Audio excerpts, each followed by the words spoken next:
You ask Tiger to solve. This deals with linear equations with one unknown. The final result is x equals -77/3. Let's solve it step by step. Group all x terms on the left side of the equation.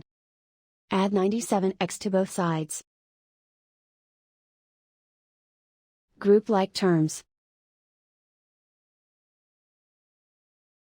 Simplify the arithmetic. Group like terms. Simplify the arithmetic. Group all constants on the right side of the equation. Subtract 501 from both sides.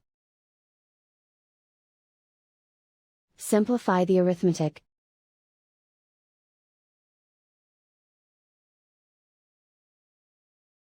Isolate the x. Divide both sides by -3. Cancel out the negatives. Simplify the fraction. Move the negative sign from the denominator to the numerator. And so the final result is x equals -77/3.